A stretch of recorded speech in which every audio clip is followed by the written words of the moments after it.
Unfiltered, uncensored, and unapologetic. This is the Retail Warzone podcast.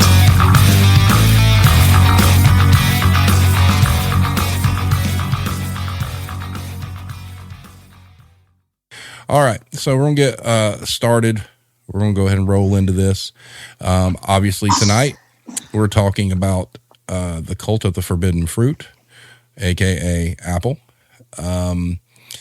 Full disclosure, as I was saying off stream, I'm not an Apple fanboy per se.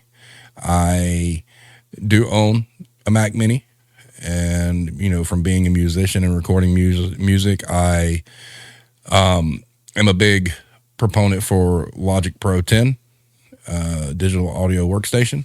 Love it. Tried Pro Tools, hate it. So I'm a Logic guy all the way. But all my stuff's been bought secondhand. I don't buy anything at full retail, from Apple. It's a little too rich for this poor guy. Hey, Maiden. And also, too, I've never owned an iPhone. So I don't know what all the buzz is about that. So great. But anyway, we're going to get into, I got a slide here showing a few headlines from the year for Apple.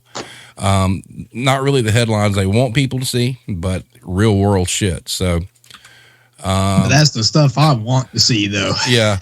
And the sources, this comes from 9 to 5 Mac, The Verge, the New York Times, Insider, and Engadget. You've got October 1st, Apple employee activism is shifting to balance of power, suggests report. Then you got Tim Cook says employees who leak memos do not belong at Apple, according to leaked memo, which is one of the most hilarious things I've ever seen. And it says the CEO says the company is doing everything in its power to track down workers. Apple cares about privacy unless you work at Apple. The company has taken a strong stance on safeguarding its customers' data, but some employees don't believe it protects theirs. Then you had the situation in September where Apple fired Ashley Jovic, senior employee who alleged sexism at work. I highly recommend you read her story. That was a whole bunch of bullshit right there. Tim Cook tries to quell unrest at Apple during a company-wide meeting, but only answers 2 questions from activist employees. That's the way to be. Good job. Tim Cook faces surprising employee unrest at Apple. Hundreds of current and former Apple workers are complaining about their work environment, a rarity for the once tight-lipped company. September 22nd, Apple giving retail monies a $1,000 bonus, which has been dubbed around the internet as hush money ahead of the iPhone 13 launch and holiday season. And so, yeah, there's that. And then if you follow the Apple II movement, there's Medium is running basically like a diary of different things that they've uncovered, different stories. And I'm just going to throw a couple up here real quick. And mind you, these are pretty bad and that should piss you off. So here's the first one. A female manager was punched by a customer because we asked him to wait his turn to buy a speaker. She was knocked out cold. The leadership did not want to call police due to possible bad press. Only after approximately 10 male co-workers surrounded the assailant did the security get called. We had another female manager verbally assaulted. The male customer told her, "Go get my fucking phone, you," at the top of his lungs. Oh, nice. No action was taken, no beatings, no security. So there's that. And then there's this one. And this was pretty fucking terrible. During my 4th interview, a senior manager said the local stakeholder demographic was affluent and conservative. They asked if I would be able to work with stakeholders because I'm openly gay and I may disagree with their opinions. They said I would need to be less flamboyant to make stakeholders feel comfortable. So, wow. Yeah, so it's a lot of press that they don't want to have, and I highly encourage go read the Apple II diaries. It's horrendous for a company whose bad press gets buried by article after article about new iPhones and new Macs and stuff, all that stuff. So it's crazy. But having said that, tonight our guest, who goes by the name of H, is going to tell us about his time with the fruit stand. And this ought to be fun. He told me that, he cusses a lot. And I said, that is perfectly fucking fine.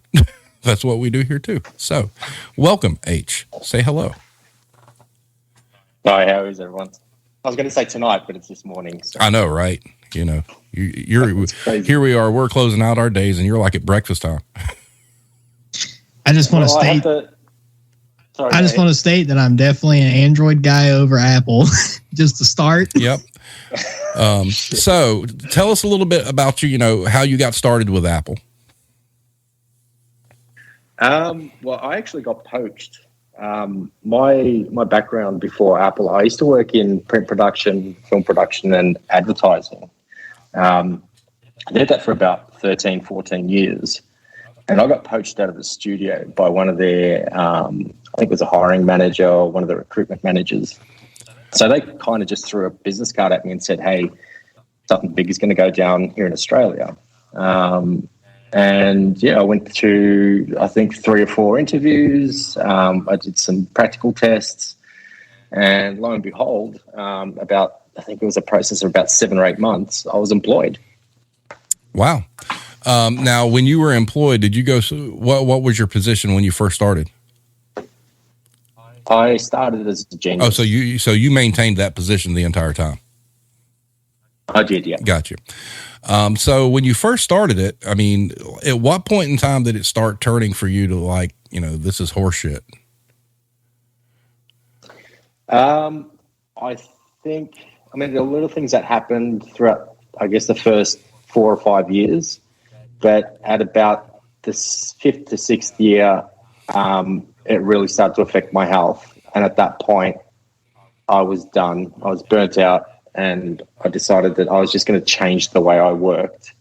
But about 5 or 6 years, it was a slow decline to that point, but it did at that point affect my health. Now, would you say, in your experience when you first started versus about the time you hit that mark, did the culture and, I guess, mission of the company change? Did at any point, was it really pro-employee and then all of a sudden they put the brakes on and reverse that, or was it like a slow decline? It's hard to say. I guess with my experience, in my opinion, I definitely saw the decline. But because I changed markets, it was a day and night difference pretty much overnight. But I did see the decline. When I first started, I was really proud of things that were happening. As an employee, we were taken care of. And I just felt that at about, 5 or 6 years, that was the opposite. I didn't feel like I was supported. I didn't feel like my colleagues were supported. Things were happening. You didn't have a voice. And it was more so a case of less about us being helped and helping others, and more about how much revenue we can generate. Right. Speaking of which, quick fact, as of 2020, Apple is the largest tech company by revenue, $274.5 billion fucking dollars. Current as of 2020. Wow. Yeah, as of 2020, 147,000 employees, 500 stores worldwide, 271 in the United States, and that's in 44 states. And I don't find this odd at all, but the second highest count of Apple stores is 50, and that is China. Shocker. You got to put more stores there since, you use all the cheap labor. But so how did as far as the hierarchy goes, you were a genius. Who was over you? Was it like a store manager or what? So the hierarchy for us was we had the geniuses, then you had your lead genius. Then you had your family manager, who was just a manager who managed the techs. And from there, you've got senior managers and store leaders. All right. So was the store leader over the geniuses as well? Yes. Yeah. All right. So did you see a change, say, from when you started to where you started to really notice the decline? What kind of managers they were, store leaders they were, cultivating? Did they change from being, very pro team to more pro dollar and revenue? Was it, did you just notice that they were hiring a different type of person as it gradually got worse? You did. You still saw managers who were really decent managers, even right up to the 10-year mark. So you still had those occasional few managers who took care of their staff. But the first managers that I had were amazing. It was all about the team. It was all about, team building, everyone making sure that everyone was okay. And I guess beyond that, it kind of fell down towards, again, managers that were more revenue driven. So it didn't matter what was happening as long as you could keep working. Now, I know like here in the States, we have like, blackout time where you work a lot of hours for the holidays. What kind of stuff were they putting on you guys? Like when they would have like product launches, like were they making you work ridiculous hours? I guess not the geniuses in general. So we would have to work launch days. I would always try and take those days off. So I would plan in advance and kind of assume that something's going to happen at a certain point. And I only ever missed that mark once, and I was pissed off. I missed it by a couple of days, and I had to come into work, and I was ready to just start throwing punches. Nice. But yeah, I mean, geniuses, not really. I don't know whether they did that to the specialists. Launch, you really had to try and keep everyone available because obviously it's a high impact, high demand. But not so much for geniuses, no. All right, so this is the fun part where you get to go off. So tell us about the things tell us about the things that pissed you off and made you hate what you were doing. Fuck. So I'm trying to keep it down. I got this. You might hear a little kid in the background. Papa, that's a bad word. Okay, so where to start? Shit. I guess. Look, the first time I started seeing cracks in the walls, it started to drive me insane. I'd say within the first 6 to 7 months. The majority of the guys in my team, we're a very small team. We were all pretty much poached. 3 or 4 of us were from the same industry. And we didn't know each other, but we knew of each other. So everyone kind of knows each other in the industry that I was working in. I guess the first thing that really started to piss me off was you had this, how would I put it? The environment in the stores, it was kind of incestuous. Like everyone was fucking everyone. It was just like, nice. Yeah, I mean, I was just like, dude, just fucking. Oh, sorry, this kid's just yelling at me. Can people just keep it professional? I just please, because I'm having to deal with technicians who are having breakups 3 or 4 times a week with 3 or 4 different people. I'm like, just relax. That started to grind my gears because one day I walked into the room and there were about 3 or 4 techs sitting in there. They're all good friends. I think a couple of them lived with each other. And because I was the kind of person who I didn't get involved with politics. I didn't care about that. I just wanted to do a good job. I took care of everyone around me. And when it came to, like, there were little factions in the store, so little groups that hated other groups. And it was just me. I didn't get involved in any of that sort of stuff. Walked into a room and I had 3 or 4 geniuses who called me into a discussion, and they said that they were thinking of getting rid of one of the techs. It kind of shocked me, and I asked why. What's happened? And they said that he works slow. He's a slow worker. And it kind of really pissed me off because he's left an industry that he was in for about 20 odd years. He has a family, he's got kids, and here are these kids who are 18, 19, 20 years old plotting to get rid of him because he works slow. And I guess I was a bit taken back when I said, listen, he's got a family, and yeah, he might work slow, but have you ever seen any of his repairs come back? Like, you guys speed through repairs, but you do 10 repairs, 9 come back. So I want no part of this, and I don't think it's going to go any further in this conversation. I just left it at that. I didn't command any sort of authority in the team, but because I was quite neutral with everyone, there was that element of respect with me. But then there was also the fact that I'm not a small guy. I'm not a small guy. So when I say that I don't agree with something, people kind of listen.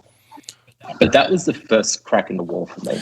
And it got worse from there. Well, I applaud you for that, because, the one statement that you made that, makes the most sense is the guy's repairs weren't coming back.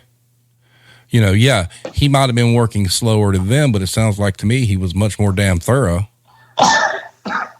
Yeah, I mean, definitely. And he was a really decent guy. Like I said, I didn't have enemies in the store. I was friends with pretty much everyone. I didn't hang out with anyone outside of work because, in the industry that I worked in, you went to work, you had your colleagues at work, but everything was just kept professional. You had that divide. You had your personal life and you had your work life. Whereas, at the retail stores, that didn't happen. Right. You had your personal life and your retail life, and people were living with each other, and people were hiring their friends. And that, I guess it just led to one point where you'd have a room full of technicians that were all best friends. They all lived with each other. They all hired their friends, and they were starting to squeeze people out. So, yeah, I mean, that was probably the first thing that kind of hinted that I'd made a mistake and I should have stayed in the industry I was in. Right. One of the people in the chat, Iron Maiden, she says, the famous inner circle of retail. Who's the unpopular kid? Let's get rid of them. Exactly. That is exactly it. Right. And then Hero says, I guess I will never understand. Mark banged Becky last weekend. I'll go take her home Friday night. So that's crazy stuff. But all right. So from there, tell us more.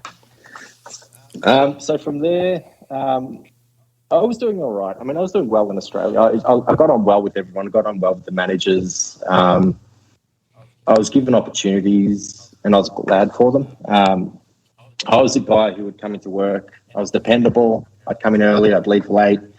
I wouldn't take lunch breaks.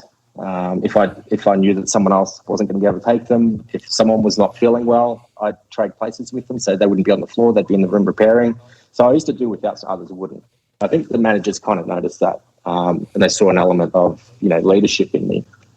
At that point, my wife was ill, so we didn't know what was happening. We didn't know what was going on. So we decided we're going to sell everything and move overseas. So I initiated a transfer overseas with the company. And that's when it kind of dawned on me that, I was thinking about that this morning, about what experience I had in regards to transferring, how that kind of was an insight as to the clusterfuck that I was walking into. I sat on an interview with a manager over there at about 2 a.m. Now, I had organised an interview with him. I think it took three interviews before he actually showed up. Oh, wow. So he would, it was 2-3 in the morning here, and I had to start work that day. And it was like he stood me up 3 times. And eventually I emailed their store manager, said, you know what, man, just keep your job. I'll find somewhere else. And he got to the bottom of it, and he's like, yeah, cool, we got a job. And so I flew over. I paid for everything myself. I didn't expect for the company to pay for anything. I flew over. It was myself and my wife. I landed, and the same week I landed, I started working. The markets were completely different. So Australia had only just started the retail, the Apple retail experience. So they didn't really have it before then. So customers weren't really, attuned to the culture. They loved the stores. The stores were always packed. It was exciting. When I moved to the UK, they'd been there for quite some time. So the culture of coming in and being abusive and rude and belligerent and sometimes violent was something that I'd never experienced in any of my professional careers. And all of a sudden I'm standing there witnessing this sort of thing, and I just asked the guys, is this normal here? And they said, yeah, that happens all the time. So that was kind of a wake-up call. But I dealt with it, like any other customer service professional. I dealt with it. I just, made my way through it.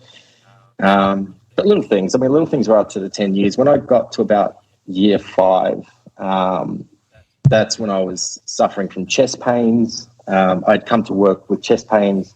I didn't know. It's probably lingered for about 2 or 3 months. And eventually I decided I was going to see a doctor, and he recommended a specialist. But it got to that point because in my professional career outside of Apple, which I was still involved with, I was progressing and I was showing the same element of work ethic, devotion, but within Apple retail, I was just having my legs taken out from under me at every step. I could not move forward for the life of me. There was nothing I could do. And every time there was an opportunity, it was just someone just came in and just took the wind out of me. And at year 5 into my tenure there, I think I had 2 positions that were just taken away from me. The first one I just put down to, people make mistakes. That's the kind of person I am. People make mistakes. Let's just get over it. It's affected me, but I'll deal with it.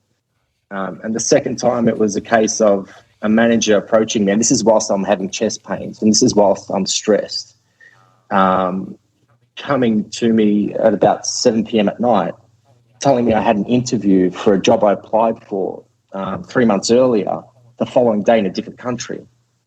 And I asked the questions like, how does this happen? This is sat in someone's inbox for a month. Right. And they tell me the day before. And at that point, I was already stressed. At that point, I was already suffering from chest pains, and there was nothing I could do. And it was just another opportunity lost. And these are things that you work towards. These are things that you bust your ass for. And when they eventually evolve and they're right there, you're just about to take them, to have someone just take it away from you like that. I wasn't the guy that came in and didn't do any work. I wasn't the guy that came in and sat around doing nothing. I was the guy that came in early. I was the guy that was devoted. I was the guy that shared my knowledge. I was the guy that I was low maintenance. When things went wrong, I dealt with them. I moved forward, and then we fixed them later. I was that employee. Why is this happening to me? But yeah, I was that just destroyed me at that point, because I think it was like 2 or 3 jobs in that I really wanted, and I got to the point where I was like coming home at night, not knowing if I was going to wake up. The amount of pain that I was in, and stupidly of me, it's just my background. It's just where I come from. I came from nothing. We grew up dead poor. So I worked my way up in my industries. So I work. I work. I don't stop working. And stupidly coming to work with chest pains, which I don't recommend anyone ever do.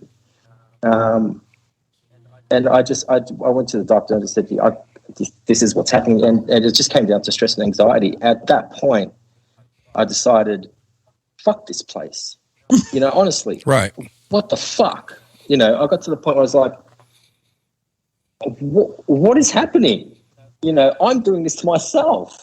And anyway, so at that point, I told my manager, because obviously I have to tell my manager what's going on. I told him I had stress and anxiety. I asked him not to treat me any differently. I'm still coming in. I'm still giving 100%, but I'm not coming in early. I'm not staying late. I can't do that. And I just asked that no one, coat me in cotton. Just don't treat me any differently. But this is, it's stress and anxiety, and I can't have people coming to me with unnecessary stress. And they continued, and the unnecessary stress continued, and I was just like, this is fucking bullshit. Wow. That's awful. Yeah, but it was fucked. So you told them your issues, and they were like, okay, cool, and they just kept still beat you in the ground. It just kept going. Damn. It just kept going. Damn, that sucks. And I wouldn't wish that on anyone. No. I had technicians coming to me, they'd say, I wish I was like you. And I'd be like, you do not want to be like me. I worked myself into a grave. You do not want to be like me. You want to be like this prick over here who does nothing all day. He's the smart guy. Right. They're the guys I hated. I could not stand these guys. By the time I've finished 5 repairs, this prick's taken 1 screw out of a machine. He's the smart one. That's the dude that's going to get the promotion. Exactly. And whilst you're applying for these things, you're sitting around guys who are applying for the same things, and I was not getting any response to anything. And for a long time, I thought I was the problem. come to year 9 years of my tenure, I realised, no, that wasn't my problem. That was someone doing that to me. But yeah, I mean, it was crazy. I transferred out of that store soon after, but before I transferred out, I was probably there for another 6 or 7 months. I exploded on a technician. Like, I've never exploded on anyone. And I worked in advertising where we worked with a bunch of pricks. I've destroyed keyboards and mice, but I've never exploded on someone like I did to this guy. Yeah, I mean, this guy was a fucking prick. Well, you know, I mean, he was. Sorry, no, it's like, you know, I'm sitting here looking at the chat. Maiden says, it sounds like you asked just to be able to do your job, and they said, no, fuck you. Exactly. I mean, but this guy. Go ahead. So I mean, this guy was one of those guys who, I mean, people like myself, I know I'm just a technician. I embrace my insignificance. It allows me to be a better person. But this is one of those guys who thought he was a manager. Oh, he was always in the manager's office. Yeah, those guys, and part of the clique. Exactly. Yep. And we all applied for a job at that point. There was a position going, and it is generally one of those jobs where geniuses have nowhere to go. They have lead genius, which goes to manager, but there's little things in between. And this is one of those little things that are in between that just give you a break from the bullshit. And we all generally would apply for this sort of position. This guy came in, and it was probably after 4 or 5 guys in the team applied for this position. He comes into the room, and he says, just drops a bomb on us, and he says, management aren't going to give it to a technician this year. And he's got this smug fucking look on his face. And he walks out of the room, and you could hear a pin drop. Like, I'm looking around these guys. I've applied. There's about 4 or 5 other guys that have applied, and you can see the look of disappointment on people's faces. Like, what the fuck? And I was going to explode. And this prick came back into the room, and with a smug fucking look on his face, and I just went off at him. And I just said, listen, dickhead, I'm going to tell you one thing. What you have done to these technicians who have nowhere to go in this job, it's not a career, it's a job. They have nowhere to go, who are busting their ass on a daily basis. What you have just done and taken away from them, what you need to do now is you get the fuck out of this room and don't come back. I don't care if you're supposed to be in here, do not come back. And he turned, I've never seen a ginger guy turn more white in my fucking life. Wow. That's some Seamus stuff. That was the moment that H became Triple H. Yeah, pretty much. Dude, these I mean, I do not take shit from people. I was running a business on the side. I was working for 2 other businesses freelance whilst I was working for Apple. I don't take shit from people. I used to be a kickboxer and Muay Thai fighter.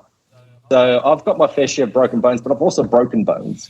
And I'm the nicest guy you will ever meet. I don't like to fight people. I'd rather talk my way out of it. But when I lose my mind like that with someone, they're going to know that the next step, I swear to God, the next step is I'm going to drag you out of this room if you do not leave. Wow.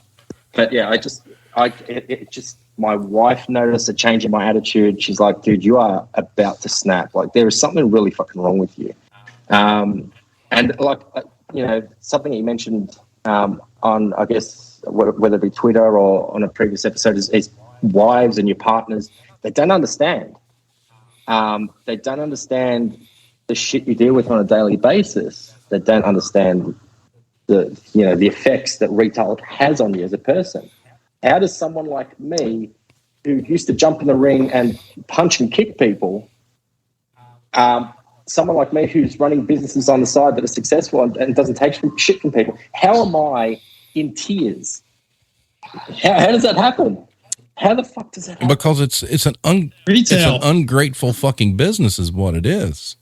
I mean, and that's the thing. I mean, we got Proto Rage here in the chat saying, I hear you. It happened to me. I was passed over twice, worked hard and became the go-to guy to get stuff done and find solutions. I'm now in my 2 weeks before leaving the place. That's why companies lose good people, is they get caught up in this bullshit. They've got their little group of people, the brown nosers and whatnot, and good, employees,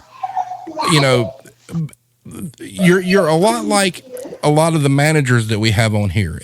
We knew it was unhealthy for us. I mean, we knew we were working too many hours, and we knew we were bringing it home with us too much, but it was kind of like our DNA. It's just how we were raised, and it's what we did. And you reach a point like you did where you start thinking, well, what the fuck has anybody done for me? You know? And so it's perfectly understandable when you reach that point. And, you know, to your point on the partners, yeah, they may not know exactly what you go through, but they're the ones who see the change. You know, they're the ones that notice, okay, something's fucked up. Something's going on. Because all of a sudden you go from being this person that they married and whatnot, and all of a sudden you just turn into, like, you know, either you're very introverted, you're angry all the time. They can see the stress eating away at you. And you're right. I mean, people like you, and there's lots of people like you that have put in the effort and the time and whatnot. I don't understand why those people are always the ones that get passed over unless there's a fear that you're going to take somebody above you's job. But it's also, Steve, the fear of, it's the fact of being called too good at your job. So it's the fear of letting that good production go in favor of actually having to make the lazy have to actually work. Because it's just way easier to keep Mr. Dependable doing his job. Am I right? Well, that's true. But, you know, the one point there that you made, no one's ever going to tell you that you're too good at your job. No. You know, ever.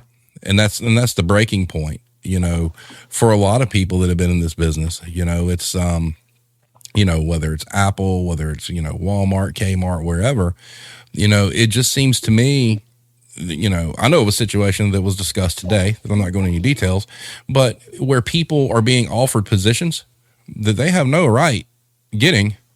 And you wonder, how the fuck did that happen? You know, and it's just, it's mind-boggling to me. And, you know, Apple sells this image, you know, obviously before all the Apple II shit happened and whatnot, you know, this is a great place to work for and, you know, whatnot. And I've had some friends recently go to work for Apple, and one of them only lasted like 3 months. And he told me, he's like, it's like a fucking cult in that place. I mean, did you see that kind of shit, H? Yeah, I did. I understand why it comes across as a cult. I mean, it's hard when you're looking in from the outside. It is kind of, I guess, it has that cult mentality with some people. Some of us didn't have that. Some of us just went along with it because it's part of your job. But definitely, I can see, I've had friends that, like you say, you had someone in there for 3 months. I had a friend in there for, I think he didn't even last 3 months. And the same sort of thing. He walked out and he said, I can't do that. There's absolutely no way I can do that. I did see something very similar. Did y'all have like little mini pep rallies and shit in the morning? Oh, God. Oh, God. I can only imagine. See, that kind of shit would terrify me. I'd be like, oh, I got to go. Peace out. Yeah. So you ever seen a Walmart morning meeting, Steve? Yep. They're all over YouTube along with Target. Those are real. Let's see. We got some questions here. In your experience, the people that they hired, did they, obviously they were looking for people that were loyal to the brand, I would assume, correct? I guess that's something definitely they look into. Yep. Let's see what else. We had another one. Do they ask people if they're an Apple user? I would assume that'd be like a common question in an interview. The people that I know that have gone through interviews, they have asked what sort of products you have, which is, I mean, quite common. I asked the same questions when I was an employer, you know, but I mean, that's just quite a common question to ask. Let's see. What was it like dealing with customers that were fanatical about the brand you worked for? Were they difficult to please or easier because they loved the brand? There were two different spectrums of that sort of people. I mean, generally, the most people that came in that were like really fanboys. I mean, I used to be a fanboy from the 90s, so I've always wanted to work for this company. you were on the same level with them. You had the younger fanboys who were like iPhone and above, and you could play with them, and that were pretty cool. The older guys were really cool because we could discuss like the older operating systems and that sort of thing, and you'd get on their level and they were cool. The majority of them were really cool. The odd occasion you'd get the real dickhead. But I mean, I think they're just naturally dickheads regardless. So right. Maiden says, when you work in retail, I feel like others think that depending on the brand you work for, it must be better somewhere else. Like, oh, you work for Apple. Wow. That's just great. Just like when everyone thought that working for Amazon was so great. Not the case. It's all the same. yeah, I didn't really. I stopped telling people I worked for Apple at one point. My wife at one point thought I quit because I didn't speak about my job. I kept everything to myself. I took my NDAs seriously. I took my business contacts seriously. My wife saw me leave with a T-shirt, and she saw me with a T-shirt when I came back with an Apple logo. So, yeah, I mean, I would have people ask me where I worked, and you tell them, and they'd be like, "Oh, that's cool." What they didn't realize, and one thing I never really discussed with anyone, and I'm sure anyone who's on and listening now who works for Apple now, is there's a difference between working for Apple and there's a difference working for Apple retail. There is a huge difference. Right. So when I used to tell people I worked for Apple, my friends knew. If it was a stranger asking me who I worked for, I'd say I'd work for Apple, and they'd be blown away, and I'd be like, yeah, it's okay. I wouldn't tell them I work for Apple retail.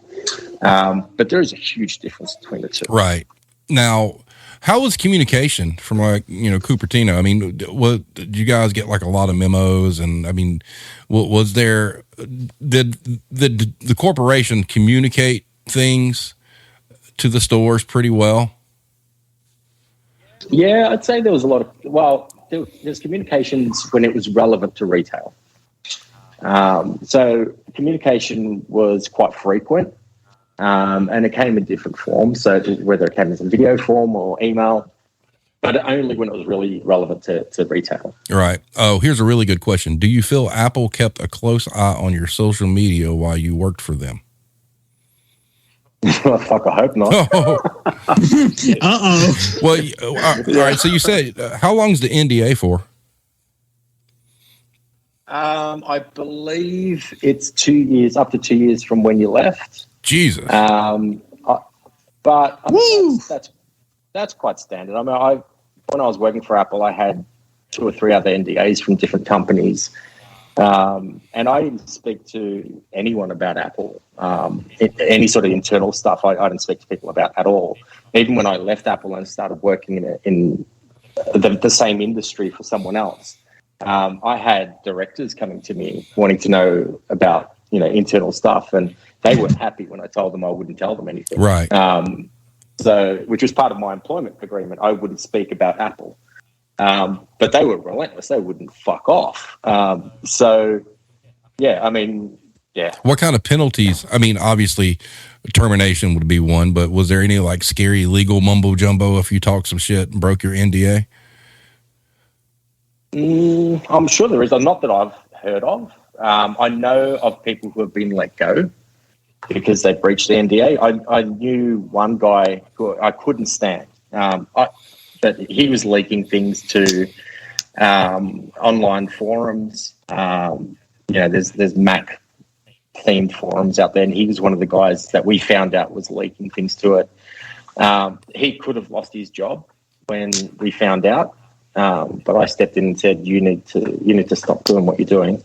And we're not friends, but I respect your skills. You just need to stop what you're doing, because if someone else were to find out what you're doing, you're fucking out of here. Oh, wow. You're a good person to work for, because there's a lot of people who are like, get the fuck out. Call it. Oh, I could not stand this prick. But, you've got to give people credit where it's due. He was good at his job, and you've got to respect everyone regardless. So, here's a funny one. Did you guys have a code for Starbucks cleanups in the store? No. So somebody asked, do you have any entitled customer stories? Oh, fuck, yeah. Let's go. Shit. Okay. I guess one thing that happened I guess more times for me to be comfortable with. You would have people come in and you would have a machine that needs to be repaired. You go through the motions, you do the paperwork, and then they step in and they say, no, you're not leaving with this machine. I need to be with this machine at all times. So you're like, all right, cool. So here is the problem. If you need to have it repaired, you can't be with your computer. It's not going to happen. So these are the kind of people who would step in and say, well, I'm really, my information that's on there is confidential and I can't have anyone looking at it. So I'm going to have to stand in your repair room, look over your shoulder while you repair my computer. Oh, shit. Yeah, I mean, and that the first time it happened, I was just like, you're a fucking serial killer. There's something really wrong with you. Like, you're not standing over my fucking shoulder. Like, mate, you are, I don't know where you're going, but you're not standing over my shoulder. Sorry, I'm being told that about Oh, it's okay. Okay, mate, sorry. Yeah, so at that point, I just turned around and said to him, look, you know what, honestly, if you're really worried about confidentiality in your data, why would I let you into a room where we have confidential business information and other people's data? Like, it makes no sense. Right. So they're the kind of people you just say, look, I can take it in and repair it, and this is what you're going to have to deal with. Or you can take your machine and go away. I was really blunt with those sorts of people. Like, I'm not taking anyone's shit. I'm done. Like, I'm burnt out and broken as a human being, and I'm giving the best customer service I can. But people like that, honestly, you come in with that sort of nonsense and you have two options. You can either have it repaired or leave. It is what it is. Right. Oh, here's a technician question that should you should be able to answer easily. Did you ever have problems where anyone was doing shoddy work and tried to pawn the blame off on someone else? Oh, yeah, every day. Every day. You just had people who cut corners, didn't care. They didn't have pride in their work. You had guys like myself who would do everything to make sure that machine went back to the customer in better condition than it came in. But you had guys who would cut corners, make mistakes, and then pass the buck. And that did not, I mean, does not fly with me. If you pull that sort of shit with me, it's done. Like, we're not going to be friends. Now, did you guys have like the little stickers or whatnot, like somehow to identify who did the repair? Everything was tracked digitally. So when you create repairs and add notes, like, you can see who's done what. That's assuming that person has been doing their job properly. But there was instances where people wouldn't be logging things or things wouldn't be captured digitally, and you knew who worked on it. And then all of a sudden you take over the repair and something goes wrong, and that person will start to blame you for the fault. Or you could be the last person that looked at it, and all you did was press a button, turn it on, it's fine. The previous person did all the testing, did all the repairs. It goes out, comes back 5 minutes later, and the blame's pushed on you. That person will blame you, or they'll be sheepishly quiet. But yeah, that sort of stuff happened all the time. They're the kind of people who would be promoted, unfortunately. The smart ones, as you said. Exactly. Right. Yeah. So Maiden says she has crazy stories about when her husband repaired phones and the things they would find on people's phones, though, especially on their trade-ins. Any creepy shit you ever came across? No. No. I mean, when we were doing testing for repairs, end of repairs, you'd fire up the cameras, you'd fire up, that sort of thing, turn them on, turn them off, make sure they work. I'm sure everyone was really strict with confidentiality. Customers' data, we did not touch. We didn't care about it. I don't care what's on there. I don't care who it came from. I had to let one guy go when I was working for myself outside of Apple, who did something similar. They'd opened something up and were scrolling through things, and I just said, that's done. You're out of here. Like, that doesn't happen. Right. Well, I would imagine on most of your repairs, you wouldn't really have to go into the data for most stuff, would you? No, you absolutely do not go there. You never go there. Yeah, no. It's a great way to lose your job. Right. Yeah. I wouldn't want to know, me personally. Yeah, I mean, if anyone ever has any concerns that, someone in a genius room is going through people's data. I can assure you that they don't. And if it does happen, these people get found out almost straight away, almost immediately. I'm a big fan of keeping personal data personal. I don't want to go through anyone's data. And even if the customer allows me to, I won't. There's absolutely no way we're going through that.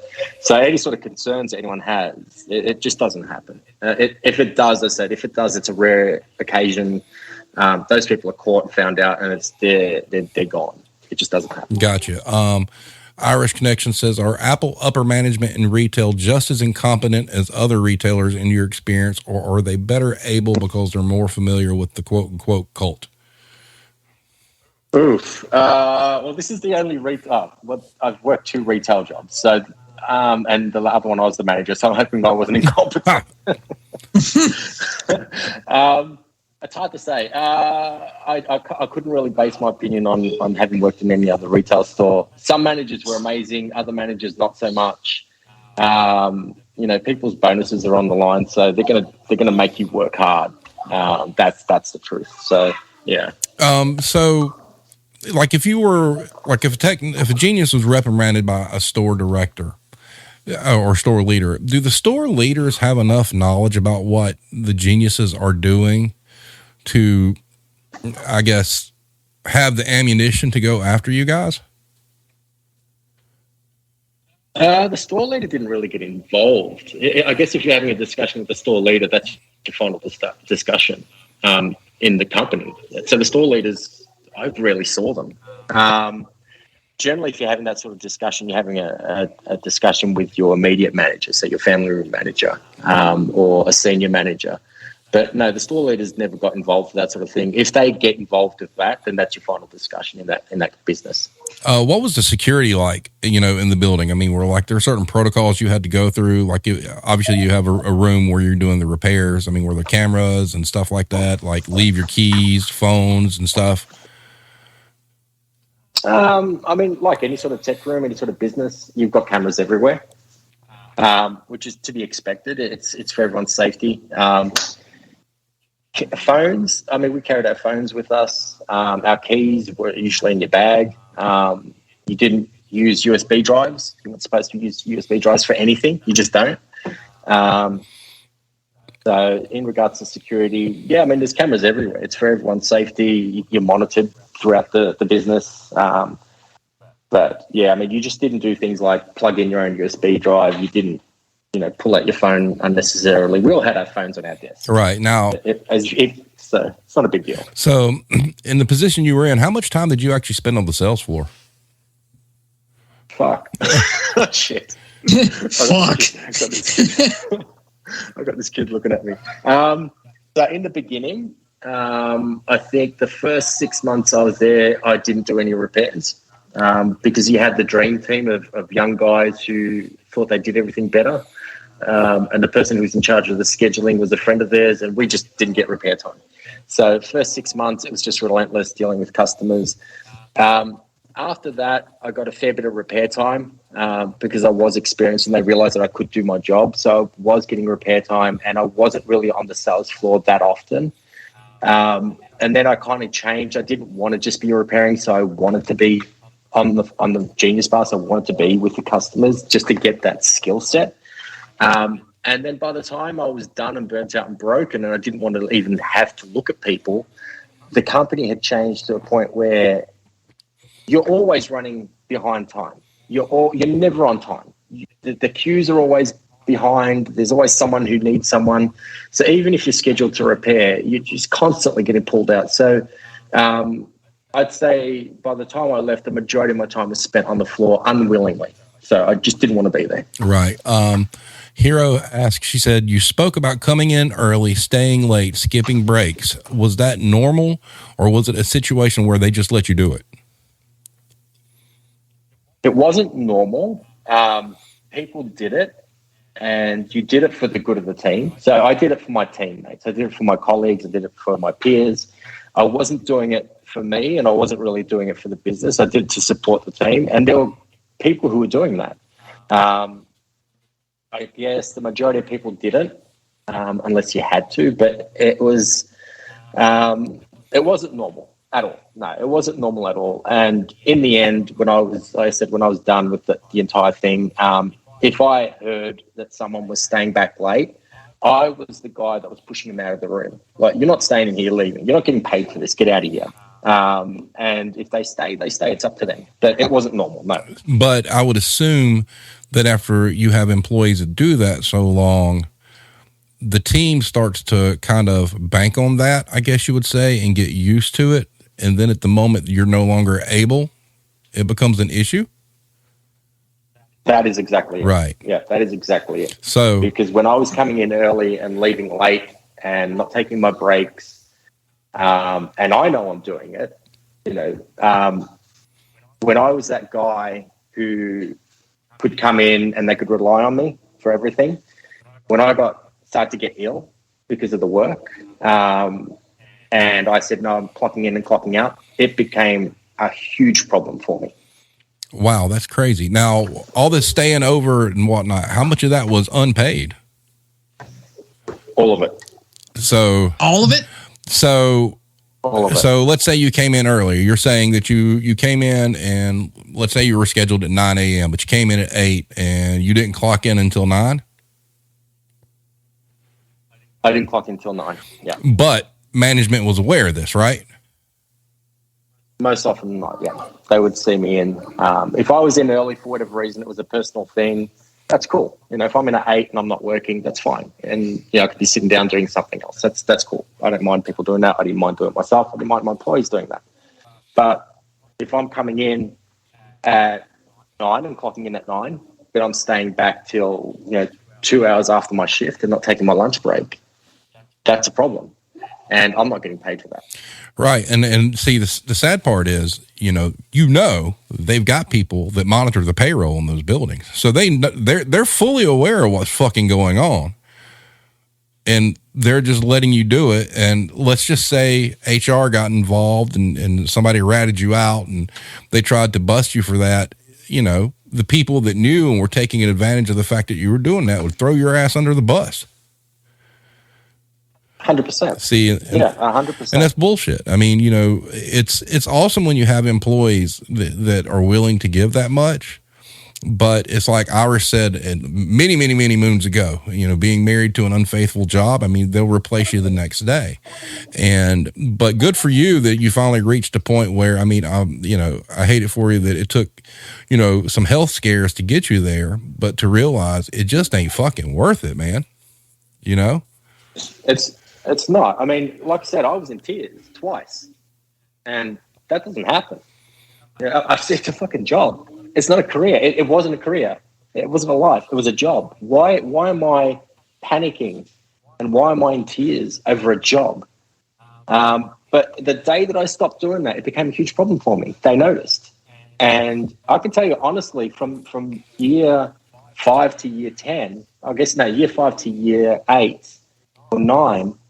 I applied for almost 30 jobs just to get out.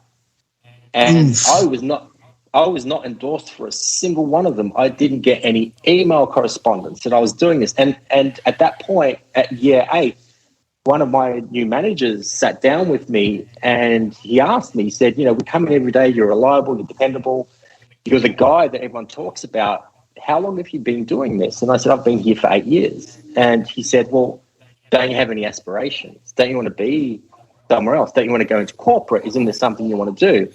And I sat him down, and I've had this discussion over and over again.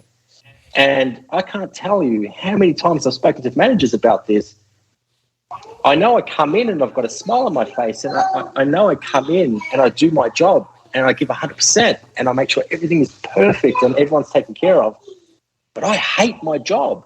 I'm bored. I don't want to be here anymore. I've tried to get out and there is nowhere for me to go.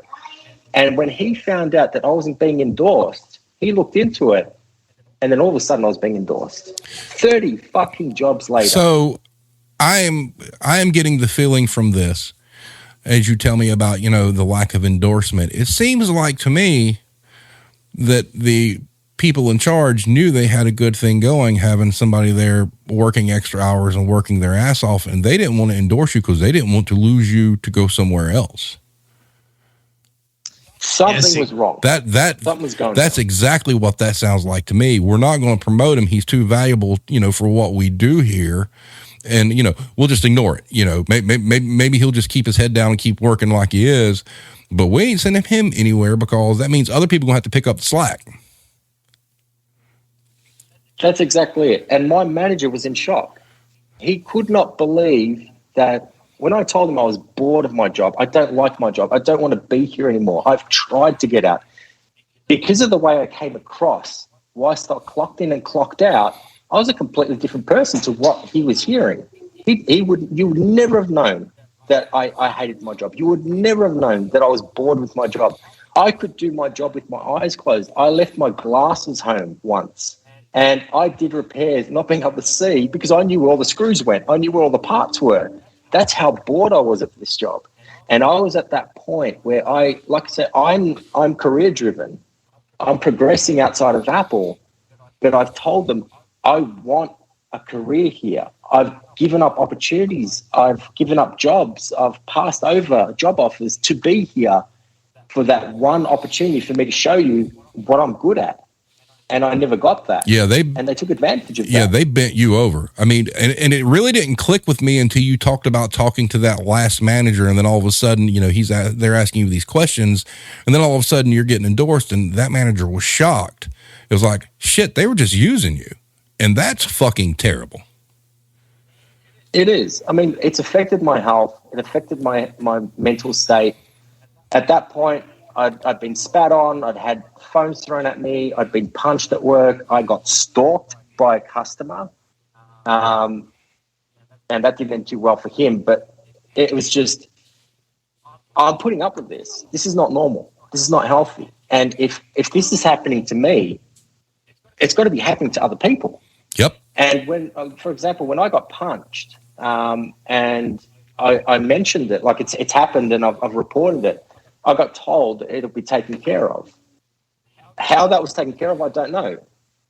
I mean, you got punched by a customer? Fuck. I got punched by a customer during a phone launch.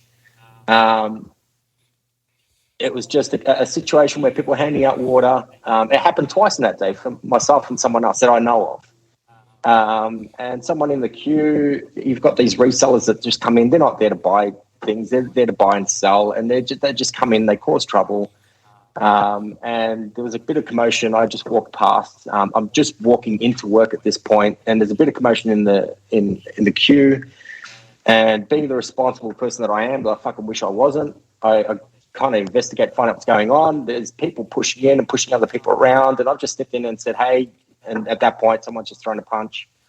And yeah, so it's just, the worst one was the stalker, to have someone come in and tell me that, because people used to come in all the time and tell me that they're going to wait for you outside, and you're like, yeah, whatever.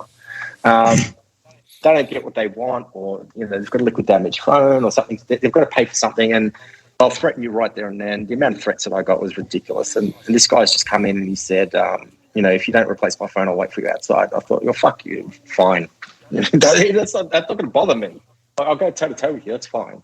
And I just said, yeah, no worries. And at that point, I already knew that was a thing, in that city. People would come in and threaten you. But how are they going to know what door you're going to walk out? There's 20 different exits to that building. It's like, fine, fucking wait for me. It'll be the lottery if I get to meet you there. And this guy was waiting at the bus stop, which I used to catch the bus home it was almost midnight. And he's getting on the bus with me, and he's on the phone the whole way through. And, I've already been stabbed twice growing up where I grew up. I don't need to be stabbed again. I don't know what the fuck. Sorry, mate. I'm looking at my son. He's just giving me a dirty look.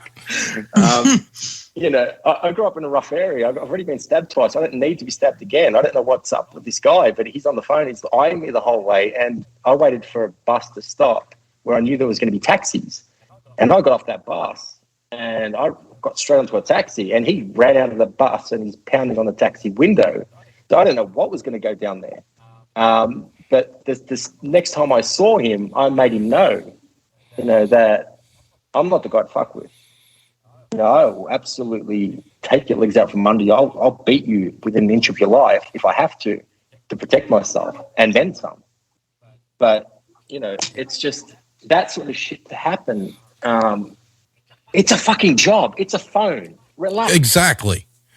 Actually, all that effort you spent, you could have actually done something, I don't know, productive instead of fucking stalking an employee. Yeah. Iron Maiden put on here, she said, where'd it go? If I didn't pay all this money for my iPhone, I'd yeet it off my desk right now. Yeah, it's unfortunate because I love Apple products. I think they do amazing stuff. But the amount of effort that they go into everything, which is something I've always loved about them. Even now, I still own Apple hardware, and I love their software. I love everything about them in regards to their products. But it's one of those cases where don't meet your heroes. Don't meet your heroes. I idolized them from the 90s. I used Macs from the 80s. I was repairing them in the 90s, and I just in 15-year career in what I was doing, and every single day of that career, it didn't matter how high up. I started as a flexographic artist and got paid jack shit and ended up being an art director. And every single day, right up to that point, all I wanted to do was work for Apple. It's all I ever wanted to do. And all my friends knew I was that Apple guy. I was that Apple nerd. I was the guy who would stand, at the news agents and be flicking through an Apple magazine, a Mac format in the 90s, and have an argument with some guy who's got the PC format. I was that fanboy. And the whole way, stupidly, wanting to work for this company. The whole way. And they poached me because I wanted to work for them. Right. But it just drove me fucking So you started with Mac hardware on what, a G4? I started on an LC2. Wow. Oh, was wow. the first machine I repaired. So that shows my age. Wow.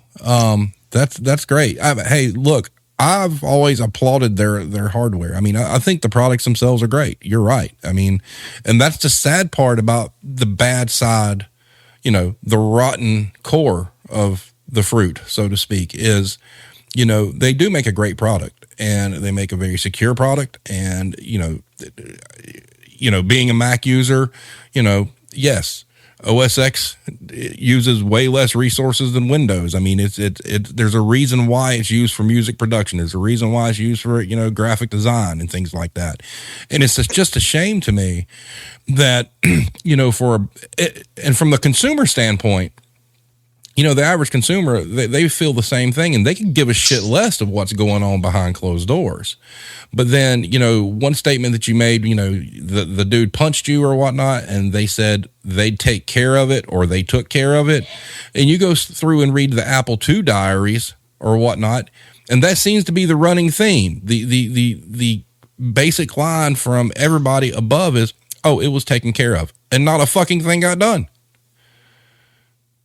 Exactly. And I'm reporting this. And like I say, I wish that this wasn't happening. I wish that this is an isolated case. I've just had a bad experience. I'm hoping other people don't have this experience, but it's happening.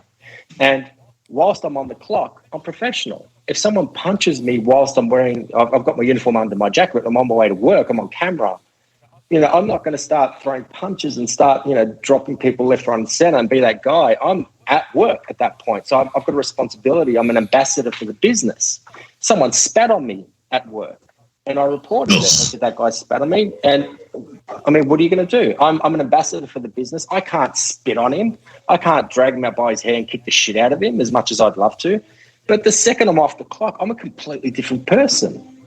When I'm off the clock, I've never been like this. I mean, I transferred into a store, and in the first week, one of the guys who worked on the floor came up to me and he said, do you remember me? And I said, no, sorry, I don't know who you are. And he said, you don't remember me at all? And I said, no. He said, you told me to get fucked on a bus. I was like, yeah, that sounds like me. Because when I was off the clock, I was so wound tight. It just took so much. I was drinking to relax. I couldn't sleep. Everything, this job was killing me. And my wife saw this, and unfortunately it's affecting her in a negative way. But when I was off the clock, the second I clocked out and I walked a couple of kilometers out from work, you just didn't fuck with me. at all. Like, I had no patience for anything. I had no patience for people's bullshit. I didn't talk to people. I didn't socialize. I went from being someone who was an extrovert, in year 1 to year 10 of my tenure. I don't want to know people. I don't want to talk to people. I don't need friends. It just killed me. And that, my friend, is retail. That winds up being the end story for most everyone. It turns you into such a person that you weren't that person when you went in, but you came out something different when you got out. And a lot of the same traits are there. Little patience for anything. Snap real fast. Don't want to talk to anybody. Want to be left alone. You kind of grumpy if somebody just, talks to you, a little bit. And that's what the business does. And that's a shame because, people like you were taken advantage of. I mean, you said, you were an ambassador for the business. And having that mindset and working the hours that you did and what you did for the locations you were in, once again proves that good work and dedication, for whatever reason, like you said, it must make us all the stupid ones because it's never fully acknowledged and you never get anything out of it but stress and anxiety. Like you said, the fuck-offs get promoted. So something is wrong somewhere, folks. Yeah, and I really, as I said, I really hope that this is just my experience. And I'm talking from the heart, telling you guys what's happened to me. And I really hope this is just a one-off experience. I know other people put up with things similar.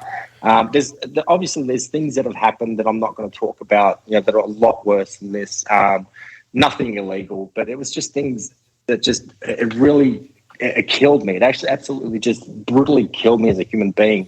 But like I said, I really wish that this is just an isolated case. Even to the last day, I didn't want to leave. Even though getting up in the morning, my first thought was, I can't do this anymore. And coming home from work, the whole way through, just listening to my headphones, just thinking, I can't do this anymore. Waking up at 3 a.m, I can't do this anymore. But I had that love for the company and I had that, that hope. But when there's no light at the end of the tunnel, it's because you're in a hole. There is no tunnel. There is no out. You're just stuck. So I just, even to this day, like I still have that love for the company. I always have. And, I know being the fanboy that I was, I kind of expected a little bit more. But like I say, I embrace my insignificance. That's why I did well outside of work, because I don't think that I'm better than anyone else. And I'm always happy to help a lending hand. But I just wish that no one else is going through this. I really hope no one else is going through this. And I hope that it was isolated. And I hope it was just the misfortune of being where I was at the stores or the people I had to deal with. It could have been different. I don't know. But, this is just the experience that I've had. So how do you feel now? I was actually about to ask that. Shit. About the company? No, about like your mental health and what you're doing and where you are in your life. I still struggle. Like just thinking about how I was going to come on air with this. I didn't sleep for a night. I got a bit anxious just thinking about what I was going to talk about. I started reliving things in my head. You do that. And there was a couple of sleepless nights. I've managed to get over it slightly. And I left a while ago and it still impacted me mentally. But I guess the one way I was able to overcome a lot of it, when I had my own business in IT and I had, 6 staff under me, they didn't have to put up with this. I took everything that I learned good about Apple retail, because they do things well. They hire amazing people. I took everything that they do well and I implemented into my own business. And everything that I hated, I made sure it never happened. I had almost 100% retention, apart from one guy, unfortunately, I had to let go. And that's the guy who kind of decided he was going to go looking through people's photos. But they never came to work in fear that someone was going to be abusive, belligerent, rude. They knew how to deal with that sort of thing. I taught them how to deal with that. But they never had a fear of someone coming in and being violent, because I was the guy that person would need to speak to. And you didn't want to speak to me if you got to that point, because you got kicked out. There was no ifs or buts. You're not getting anything from us. And I don't care who you are as a client. I don't care how much money you spent with us. That is the last time you come into this building. And that for me was kind of like therapy. I hate the people are like that, and I hate that some of my staff had to deal with that. All my staff had to do sales. Didn't matter if you're a senior technician, an engineer, sales manager, you all did sales, because I just wanted them to understand this is what the world's like. You guys have never worked customer service. You're going to get really difficult customers. I want you to learn. It's a life experience. But understand one thing. Once they cross that line, they're talking to me. And I'm the last person in this company this person's going to speak to ever again. That was like therapy for me, to make sure that I was taking care of my staff the way I was never taken care of. They weren't working excessive hours, even if they wanted to. I was working 16 hours, so they wouldn't have to. So that was like therapy for me. It was kind of a sense of I'm righting the wrongs. I don't know if that makes any sense. That makes perfect sense. No, it makes perfect sense, honestly. Yeah, so it did help a lot. Well, I appreciate you discussing this. Obviously, it wasn't an easy thing to do, and I am terribly sorry that you were treated that way. I mean, I know what it's like to work for an organization that, you're fond of. I mean, and, it's the job that you tell everybody, oh, they're going to have to drag me kicking and screaming out of this joint. And, it takes a lot to be able to, try to relive, kind of what you went through. And I'm very appreciative, that you came on and talked to us about it. But, sky's the limit. I mean, super smart and talented dude. Like you said, you've got your own business and it's therapeutic for you. And the one thing that you said that I wish more people would take away from this is, you kind of wiped the bad off of what happened where you were at, but you took all the good that you learned there and adapted it to your business. And you also are concerned about your employees. You don't strike me as the kind that running your own business, you're going to take advantage of somebody. You're going to call them out for the good work that they do, give them, the good job kind of thing. And that's awesome, And yeah, and that's also just a pretty cool story that you was able to take all the knowledge and apply it to your own business. Like, I'm glad to hear that was successful for you. Thanks. Yeah. I mean, I give my team credit for everything. The guys, everything comes out of my pocket. Everything comes out of my pocket to make sure they get the bonuses, to make sure they get taken care of during the pandemic. The face masks, the gloves, everything. Even things like our delivery driver, who doesn't even work for me, to come in, his business wasn't supporting him with face masks, and then it's like, here's a bag.